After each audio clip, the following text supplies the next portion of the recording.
అందమైన పువ్వా? హలో అండి, వెల్కమ్ టు శ్రీమతి వర్క్స్. అందమైన పువ్వు అంట. ఈ అందమైన పువ్వుని ఎలా రెడీ చేసుకుందామో ఈరోజు తెలుసుకుందాం. ఈ అందమైన పువ్వులను రెడీ చేసుకోవడానికి A4 సైజ్ పేపర్స్ ఉంటే చాలండి. చాలా ఈజీగా త్వరగా వీటిని తయారు చేసుకోవచ్చు. అలాగే ఓల్డ్ బాటిల్స్ ఉంటాయి కదా, వాటిని ఉపయోగించి మనం ఫ్లవర్ వాజ్ను రెడీ చేసుకోవచ్చండి. ఇది చాలా అంటే చాలా ఈజీ. A4 సైజ్ పేపర్ని ఈ విధంగా నిలువుగా మడత చేసి తర్వాత 3 భాగాలుగా మడత పెట్టుకోవాలండి. ఈ విధంగా దానిపైన ఏదైనా ఒక రౌండ్ బాక్స్ తీసుకొని మనము రౌండ్గా ఈ విధంగా మార్క్ చేసుకోవాలి సర్కిల్ని. రౌండ్గా సర్కిల్ చేసుకున్నాం కదా, దానితోటి మనం కట్ చేసుకుంటే ఈ విధంగా రౌండ్ షేప్స్ అనేటివి వస్తాయి. ఒక పేపర్లో ఒక 6 వస్తాయండి. అంటే ఒక పేపర్ తీసుకుంటే మనకు 6 ఫ్లవర్స్ రెడీ చేసుకోవచ్చు. వీడియోలో చూపిస్తున్న విధంగా ఈ రౌండ్ షేప్ని ఈ విధంగా మర్చుకోవాలి. మడుచుకున్న తర్వాత మనము ఏదైనా ఒక చిన్న క్యాప్ తీసుకొని మళ్ళీ దానిపైన ఈ విధంగా రౌండ్ షేప్ని గీసుకోవాలండి. ఇది ఎందుకోసం అంటే మనం నెక్స్ట్ కట్ చేసేటప్పుడు ఆ గీసుకున్నాం కదా, ఆ గీత వరకే కట్ చేసుకోవాలి, అంతకన్నా లోపలికి కట్ చేసుకోకూడదు. అందుకోసమని చూడండి, ఇక్కడ చూపిస్తున్న విధంగా కట్ చేసుకోవాలి. అంటే ఫ్లవర్స్ రెక్కలు ఉంటాయి కదా, వాటికి ఏదైనా ఒక షేప్, రౌండ్ షేప్ ఆర్ ఏదైనా ఒక షేప్ లాగా మనం వచ్చే విధంగా కట్ చేసుకోవాలి. ఇక్కడ చూడండి, నేను ఒక కొన సైడ్కు కట్ చేసి నిలువుగా కట్ చేస్తున్నాను.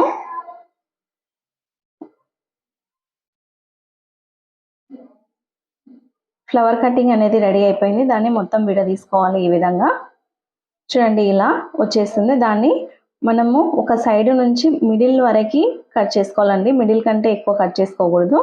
తర్వాత ఇక్కడ కట్ చేసుకున్నాం కదా, ఆ కొన నుంచి మళ్ళీ ఇటు చివరి కొన వరకు మనం ఈ విధంగా రౌండ్గా చుట్టుకుంటూ రావాలి సర్కిల్ ఆకారం లోపల.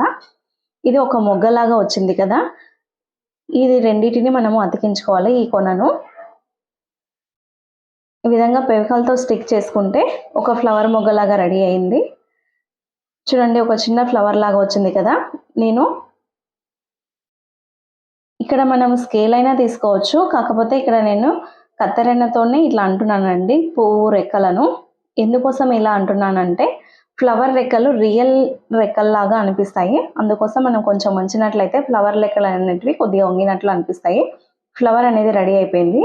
మరి వైట్గా ఉంది కదా, అందుకోసం ఫ్లవర్ మధ్యలో నుంచి మన దగ్గర ఉన్న వాటర్ కలర్ కానీ స్కెచ్ పెన్సిల్ కానీ ఈ విధంగా గీసుకుంటే సరిపోతుంది. ఒక మంచి ఫ్లవర్ అనేది రెడీ అవుతుంది. ఈ విధంగా అన్ని ఫ్లవర్స్ని రెడీ చేసుకోవాలండి. తర్వాత మన దగ్గర వేస్ట్గా ఉండే ఏదైనా బాటిల్, సోడా బాటిల్ కానీ ఇట్లా థమ్స్అప్ బాటిల్ కానీ హాఫ్గా కట్ చేసుకోవాలండి. 2 భాగాలుగా కరెక్ట్ సగంలో కట్ చేసుకోవాలి.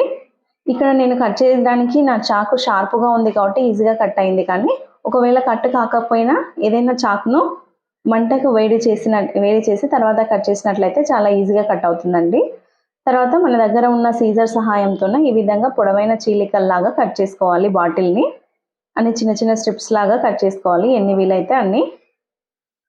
తర్వాత కింద బేస్ కోసం, ఫ్లవర్ వాజ్ బేస్ కోసం ఇంకొక బాటిల్ యొక్క పై భాగాన్ని, మూత దగ్గర భాగాన్ని ఈ విధంగా కట్ చేసుకొని ఒక కింద రౌండ్ అట్ట కట్ చేసి పెట్టుకున్నానండి. దానికి స్టిక్ చేస్తున్నాను.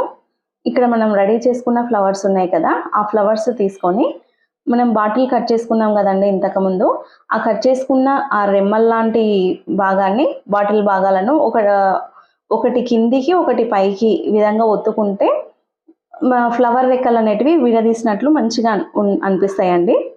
తర్వాత ఆ బాటిల్ కొన భాగాలకి ఈ విధంగా గ్లూ సహాయంతో మన ఫ్లవర్స్ని, రెడీ చేసుకున్న ఫ్లవర్స్ని అతికించుకుంటే సరిపోతుంది.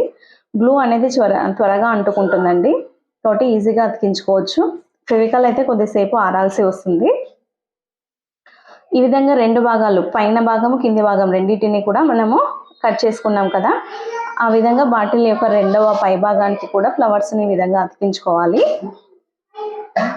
అన్నిటికీ. చూడండి, 2 చాలా చక్కగా అనిపిస్తున్నాయి కదా చూడ్డానికి. తర్వాత పై భాగము, మూత వైపు ఉన్న పై భాగము బాటిల్ లోపలి వైపు ఈ విధంగా అతికించుకోవాలండి. మనం గ్లూ పెట్టి పైన గ్లూతో స్టిక్ చేసుకుంటే ఈజీగానే అతుక్కుంటుంది. మన ఫ్లవర్ వాజ్ రెడీ అయిపోయినట్లే ఆల్మోస్ట్. కింద బేస్ భాగం మనం ఆల్రెడీ రెడీ చేసుకుందాం కదా, ఆ కొన భాగం దగ్గర ఇక్కడ గ్లూ సహాయంతో మనము రెండిటిని అతికించుకోవచ్చు అండి ఈ విధంగా. మన ఈ అందమైన ఫ్లవర్ వాజ్ అనేది రెడీ అయిపోయింది. ఫ్లవర్ వాజ్ అడుగు భాగం దగ్గర కొద్దిగా ఖాళీగా అనిపిస్తుంది కదండి. మీ ఇంట్లో ఏది అవైలబుల్గా ఉంటే ఆ వాటితో మనం డెకరేట్ చేసుకోవచ్చు. మా ఇంట్లో ప్లాస్టిక్ ఆకులు లాంటివి కొన్ని ఉన్నాయండి వేస్ట్గా, వాటితో నేను ఈ విధంగా డెకరేట్ చేశాను.